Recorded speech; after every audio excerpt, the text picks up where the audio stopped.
Assalamualaikum warahmatullahi wabarakatuh. Perkenalkan, nama saya Prita Aulia Madlotila dari kelas 12 IPS 2 absen 24.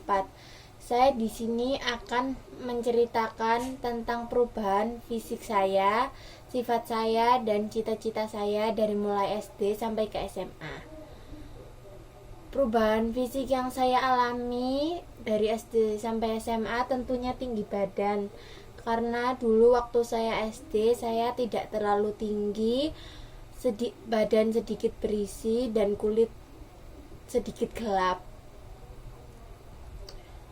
Sifat saya waktu SD juga saya anaknya yang pendiam, gampang dirundung.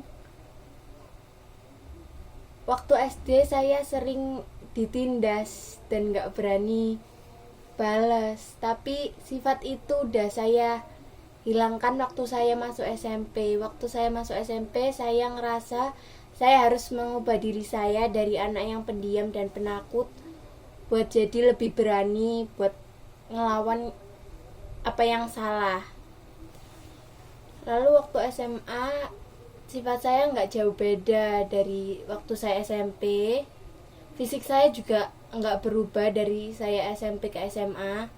Mungkin cuma lebih tinggi sedikit lagi dan badannya sedikit kurus.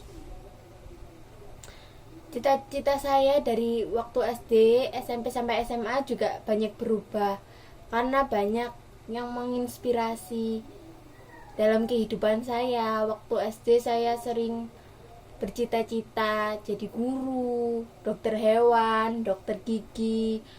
Waktu SMP saya cita-citanya jadi dosen. Terus waktu SMA saya malah bingung sebenarnya cita-cita saya ini apa. Karena semakin besar saya makin bingung buat milih cita-cita dan buat mikirin masa depan. Dan kalau buat sekarang ini cita-cita saya mungkin jadi ibu kos, soalnya cita-cita saya kaya raya.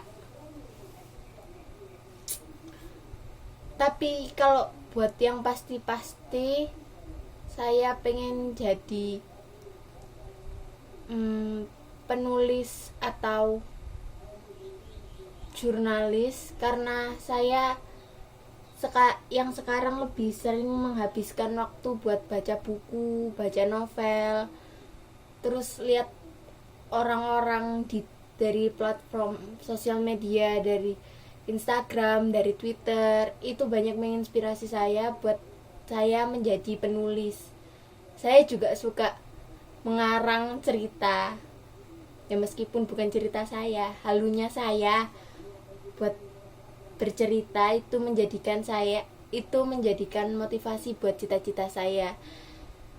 Dan perubahan lainnya dalam hidup saya lebih suka, dulu saya lebih suka untuk bermain keluar rumah, bersosialisasi, main-main sama tetangga.